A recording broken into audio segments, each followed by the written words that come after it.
Welcome back. I'm joined now by the victorious Matt Sperling. Nice job. Thanks. I'm at 1-3, eliminated from the playoffs last match. They say, you get an old dog, you corner it, you poke it enough times, and even though it's walking on a hobble, right? It's got a matted fur, and it's not feeling great about itself. But you kick that dog enough times, it may bite you. It was a cool match. It was actually that game 3 in particular was just a hell of a magic match. I don't know. I thoroughly enjoyed it. It took Druids before it finally stuck, right? And you still had to set it up where you had to oath and time walk because he still had fragmentizes for days. So against 4 fragmentized, 4 baby Jace, and this came up in the couple matches I tested. Time walk is really one of your most effective tools. He telegraphed a pyroblast super early in the game. I don't know if he had it or not, He but did. I'm trying to keep par using non-blue, right? So I'm not losing tempo, and he's keeping him occupied. And then every time I draw a redundant copy of Oath, well, that's not the copy that I need to use with Time Walk, so I can kind of again distract him with that, and then have that force of will and just like staring at the prospect of letting him Time Walk twice. Yeah. And he tapped out of Pyroblast one turn, but I'm like, I just know that like the way this plays out, he's gonna end up with Pyroblast for my Time Walk. Because I know he has it. I don't have Mental Misstep in my deck, so I just Force is precious. So my choices made sense, but I'm just proud of myself for kind of sequencing them all appropriately. And that's the tough thing in Vintage. There's a lot going on. No, it was quite well played. I mean, the commentators had pretty much written you off because it felt like Steve had all the answers to just. But he had, like I said, he still had access to multiple fragmentizes at the end. And yeah, you caught him without the Pyroblast mana at that one point, right? Yeah, well, I Force of Willed the Pyroblast, and he was down. He couldn't get ahead on cards because he was using his cards to neutralize Oaths 1, 2, 3, 4. Right. That's what I mean by keeping par. If I had to obviously if I had to blow that Time Walk, I just can't beat him at sorcery speed. I just kind of had to find a crack in the armor, which was that he does his broken stuff in the sorcery, in his own main phase. Right. And Time Walk Oath does something completely different that can't interact with. And so I realized that prior to the match in testing that was an avenue that some of these sideboard games can take once they go up to 4 fragmentized. And then it just, it was a library game. So right. I'm trying to 1-for-1. Yeah, but somehow the guy with the library in Vintage drawing 2 cards a turn was like barely eked out the surprising win at the end. I don't know though. I mean, like Steve took 3 turns in a row before you then finally got off your Oath Time Walk turn. I'm sure he's going to be going back trying to figure out if it was a sequence through that was literally like he mysticaled for Time Walk, he cast it, he flashed it back, he took 3 turns in a row, and then you untapped and killed him. It was a great game. It starts to feel like he maybe could have done something about that, but right. I don't remember what point he went sideways, but somehow through that 3-turn sequence, it feels like there must have been a way. I don't know. Steve's still live for playoffs, but you definitely put a dent in him. He's set up now where if Steve Menendian wants to make the playoffs, he must beat Rich Shay in our final match of the evening. Meanwhile, I'm sorry, and me playing the spoiler here. Obviously, like only one person can take this league down. Now we got some extra drama. So I'm happy to play that role. And even though I've been eliminated, my spirits are now up. I've been able to pat myself on the back here in the post-match commentary. I'm feeling good. If Steve wins his last match, he'll be feeling good. So there's still a chance for everybody to be a winner tonight. Yeah, we'll see how you're feeling after a match against Free Spell Red, right? Or Free Win Red. Yeah, it's going to be a free win for one of us. We'll see which one. Fair. The match we have queued up, though, it is the Free Win Red. It's, Seth, probably better known as Saffron Olive, coming back for his second match of the night. Rich Shay with an opportunity to clinch his own spot in the playoffs. I don't know. Part of me, I just like for match drama, doesn't Seth have to knock off Rich? So it's Rich versus Steve in the elimination match, the winning in / losing out in the final match of the regular season? Oh yeah, don't qualify it by for the draw. No, absolutely. That last match becomes super dramatic. B, I think we want to see this innovative, Dragon Stompy. There's a million names. We want to see this deck perform and not just roll over. And so I think there's multiple, and fan favorite Saffron Olive. I mean, there's multiple reasons to be rooting for him. Nothing against Rich Shay, although some may say I'm a little biased. But no, nothing against Rich Shay. But setting up that last match of Steve versus Rich, win, advance, lose, you go home. It's essentially gives us an early playoff round. I gotta be rooting for that. Fair enough. Our players are ready. Let's go see if Saffron Olive can set it up for us, or if Rich can clinch that spot now.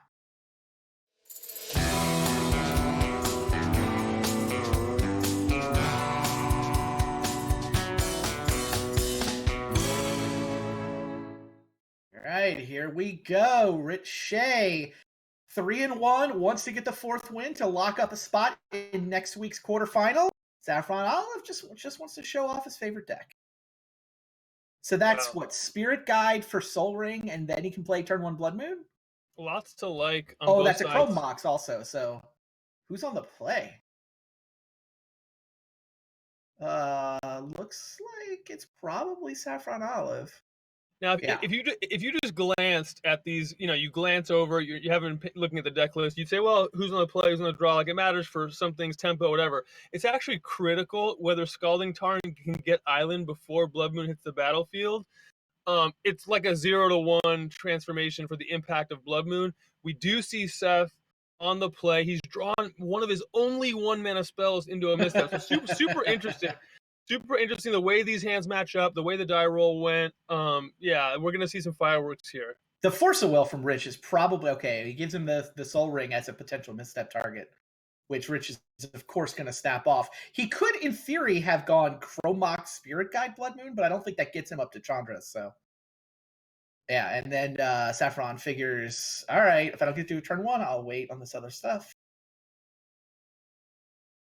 Scalding Tarn does get to go get basic Island. Yeah, and so Seth is in an okay spot here. Oh, absolutely. He starts the game with that's so. It's a big draw. I was about to describe what's happening, and that completely changes it. So let's just take a look here. Ancient Tomb means that there's no longer the need to card disadvantage yourself right out of the. Instead, it's going to be Blood Moon. Yeah, so that Blood Moon, right, that shuts off the Ancient Tomb when the island's already in play. So actually, Rich just didn't even think about it. Rich had already decided he was comfortable playing with Blood Moon in play. Well, not just Island one, but is now the red mana that he needs for his Lightning Bolt, potentially. Yeah. So, I mean, with perfect information, Seth would have been better served to just kind of instead, pit something and play a Chandra or something, force the will.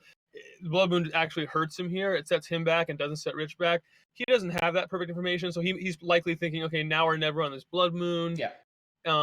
So he didn't know that the second island as well was also in Rich's hand. I didn't know Rich was going to let it resolve, and I could see his hand.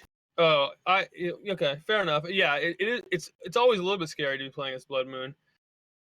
And unfortunately, okay, I like this. I was gonna say that Rabble Master walks into Lightning Bolt, but you can see now that Seth is going a completely different way. This is very smart to me. He's gonna forego Goblin Rabble Master, placing it under the Chrome Mox, and go right to the 4-mana spells. And I really like that decision. And you can just see the Lightning Bolt is gonna somewhat, rot in Rich's hand as opposed to being the perfect answer. He's still thinking about it, but yeah, it looks like that mouse is over the Rabble Master. Well, given that he pitched once the Spirit Guide had been exiled, the writing was kind of on the wall. Yeah, hypothetically, he could have put one of the 4s under the. But yeah, okay. All right. Force of Will. Chandra does get Force of Will. Yeah, Force of Will, right? Man, that's backbreaking. I was about to get Ancestral? excited. Yeah, I was about to get excited about the prospect of Hazaret, cleaning up the mess here, but Force of Will is going to change the metrics on that, so that's a shame. No Rod shuts off your own mana. Doesn't have the 4th mana here because it was Spirit Guide last turn that got him there. Worst card in the deck. Worst card. I mean, because a second Blood Moon also does nothing, but this was actually a tempting misplay to throw the Null Rod out there. So this was the worst card in the deck, unfortunately. And this is going to be a runaway Snapcaster Ancestral. we've seen the blue cards take over if the blue deck's not locked.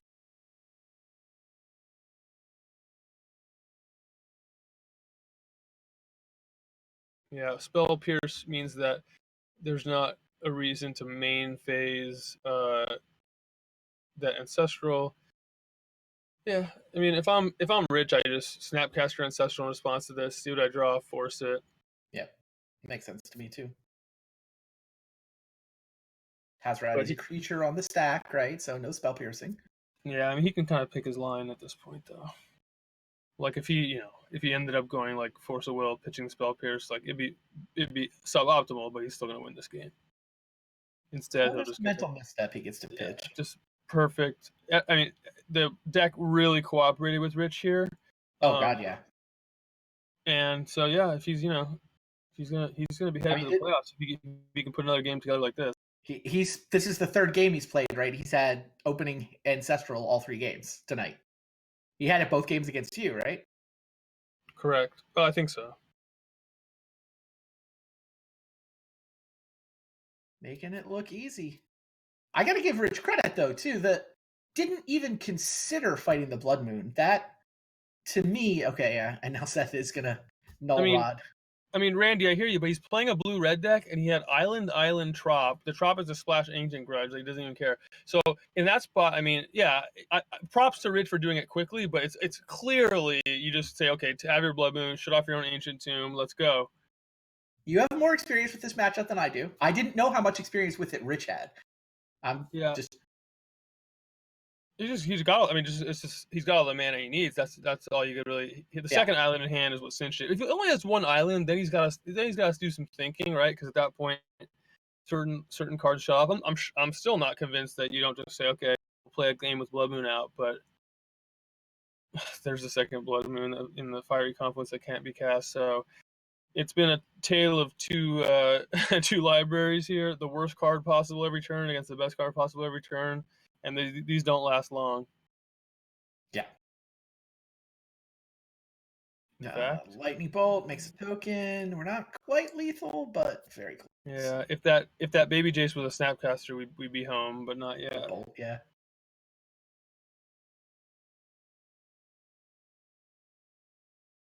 Yeah, Rich with multiple Force of Wills to defend himself, the Ancestral for card advantage, just everything could possibly have wanted this game.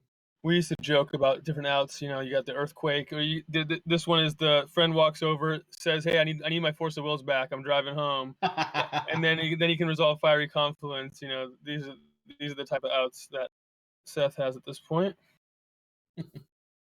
All right, he doesn't know that yet. Right. It still looks like Fiery Confluence might do a nice job cleaning up this board.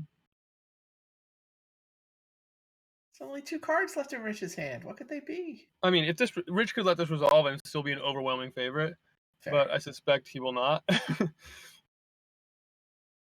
you pitch here or do you sack Blacklist? Yeah, you hardcast. There you go. These are the critical commentary moments, huh? Yeah. And as soon as he sees the Force of Will, Saffron Isle scoops him up onto sideboarding. So I mentioned it in the Steven Endian matchup against Seth, and I'll mention it again, that when you're sideboarding against a smaller red deck, it's not always obvious whether a card like Nature's Claim, which can kill Blood Moon some of the time, but not really, or a card like, but it can also kill, I don't know, a Null Rod, or a card like, Lightning Bolt. How effective is that? Well, it's not very good against Chandra, but it's good against some of the other threats, the Scab Clan Berserkers and the Rabble Masters. So you expect that Rich's gonna end up having to play a mix of these type of answers. He's gonna have to hope, however, that they line up correctly, because we saw this a little bit in the match against Steve. It's really easy to end up with a hand that's like Dak, a couple answers to artifacts and creatures, and then your opponent plays Chandra, and things can get kind of hairy. Now Dak is so powerful that so that might be enough to catch up, but it might not be. So that's, I think, Seth. The fact that he chose to play 4 Chandra, something that wasn't in the version that I tested of this deck, super smart to me. He knows which cards are his most powerful ones. He put 4 of those in his deck, and so I really like the way Seth built his deck. I still think he should have a Mana Crypt in there. I think he's. I know the flips are a little bit Flips are a little bit dangerous, but anyways, no, it's actually a really well constructed deck, and I know he put some time in tuning it. Looks like he's going with 2 null rods, by the way. No, you got to get all those null rods out of there. I mean, just play creatures instead, I guess. Well, you just don't. There's only a couple moxes in. I mean, I would almost rather have anything because there's only a couple moxes. Like, or take a card like a braid. A braid at least is a split card. Kill a mox, kill a baby Jace. Like that. Even that sounds better than null rod, and it imprints on Chrome mox. Anyways, there's just like null rod. I don't think is a card you can have after sideboard.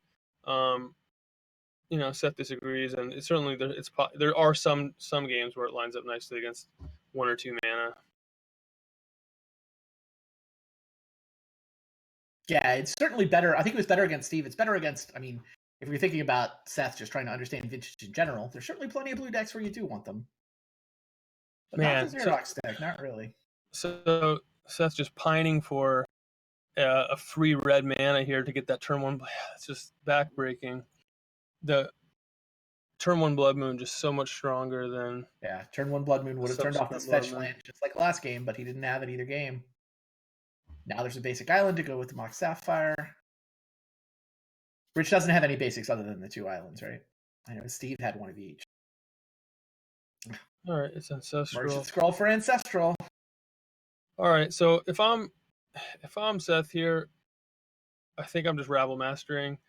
You've already got the island and Mox Sapphire. Like, what are you hoping to accomplish with Blood Moon? I guess it gets your lands back online, but I would just be in the Rabble Master business. That just, to me, that just sounds more attractive. Get 1 damage in now, put another creature out there, and your opponent's about to Ancestral. Like, what is Blood Moon hoping to accomplish?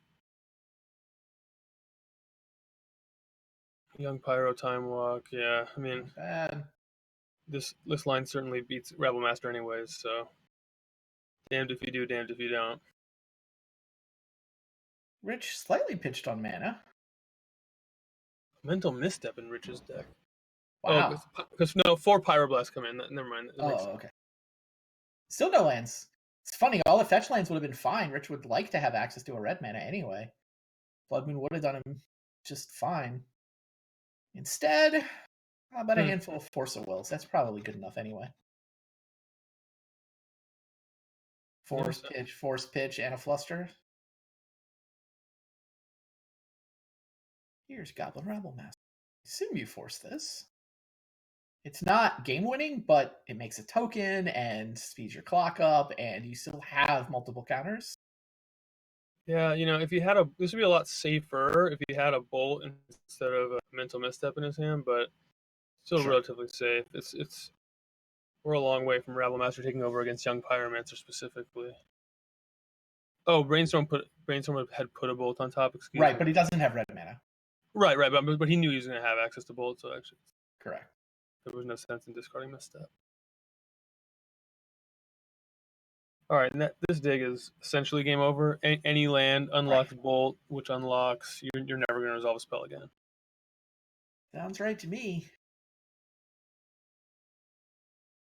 Yeah, I mean it's almost mathematical, right? It's like 2 blue cards. No, he's going to show us the whole thing. There's a Flooded Strand, so. Yeah, if he takes 6 of them. If he takes Force Strand, and it's literally just it's deterministic. But I guess there's a couple different ways to slice it. I like sneaking in deterministic in a Rich Shay match. Yeah, I know he loves that. See if we get any ATOGs in the chat. Yeah, I like the Bolt there. He already has 2 Force of Wills and 2 blue cards. I think second Lightning Bolt is perfectly reasonable. Yeah. Yeah, Flooded Strand. It all works. Clears the path. Here comes 3 damage. Next turn, he's up to at least 5. Sure looks like Rich Shay is going to claim that playoff spot. Yep, he's got it. No doubt about it. Seth, of course, going to go for Fiery Confluence. He doesn't know about all the Force of Wills. But yeah. All right, so Rich is going to be 4-1. The next match up, you and Seth get to battle. There are, I don't know, probably dozens of virtual booster packs on the line, something like that. every spot in the standings is worth some number of prizes on Magic Online. All right. Well, but then that sets up the last match is the big one. All right. It's either Rich is going to get to 5-1, and we're going to have 3 5-1s waiting for next week's quarterfinals to boil 4 players down to the 4th semifinalist, or we're going to have 2 5-1s, and Rachel and I will watch while 6 quarterfinalists, including both Rich and Steve, boil themselves down to 2 players. So Steve will be battling for his playoff life. Steve, he wants to make it. He played 2 tier 1 decks in Paradoxical Outcome and Photocopier, or whatever you call his deck, Mentor. So he played, I think the 2 decks he believes is the strongest. I think he's focused and really wants it. I think he's really going to be dialed in. I'm certainly going to be watching that match. And Rich, playing for just as much. If you think about it, I mean, he's playing for a buy. He's playing not just as much, but to win the quarterfinals. I actually think Rich has more to gain from that match than Steve does. Arguably, like you're either going to have 5-1 and 3-3, or they're both going to be at 4-2. Right? Yeah, that's an interesting. So, what's more important, the delta between 5-1 and 4-2, or the delta between 4-2? I assume psychologically the delta between 4-2 and 3-3 is larger, but that winning might the tournament EV wise, I think Rich has more to gain. Psychologically, I think Steve has more on the line. I think those are just different metrics, and they lead to different stakes. Yeah, that's interesting. I think that's my intuition too, which is always super. It's always interesting when there's a disconnect between your EV and how you feel about the situation. But it's just like me playing for nothing and beating him. Like all that was a psychological victory. But it matters. We love this format. We have long-standing relationships with each other. I played against Steve Menendia many times. I played against Shay many times. And so these things matter. And so you cannot divorce the psychology from what's happening, and that's a lot of what makes this kind of thing fun. And you know what? Periodically, I bust out the Google Doc with lifetime winning percentages also. So like these things get counted. We'll be at season 14, and you'll be like a game over 500 instead of a game under or something. And then what do you do with that data when you bust it out? I turn it into a slide to show during a VSL at some point. Right? No, that's fair. That's fair. I'm just disappointed because my numbers aren't going to be good. But no, it's. You know what? And then I know also the thing is when the psychological thing, the reason that 4-2 feels so different is because now you got this whole thing to look. I get to look forward to the playoffs. Yeah. I get to play more vintage, and it gives me an excuse. If I'm Steve, it gives me an excuse to play more vintage. Not they needed it to prepare. Totally. To get back into the metagame tank. What are the other guys going to show up with or gals? And I just I'm jealous of Rich and Steve that they're still alive, and so I think that's going to be a really fun match that everyone should keep their eye on. All right, but first, one more match. It'll be Matt versus Saffron Olive, coming right up after these messages.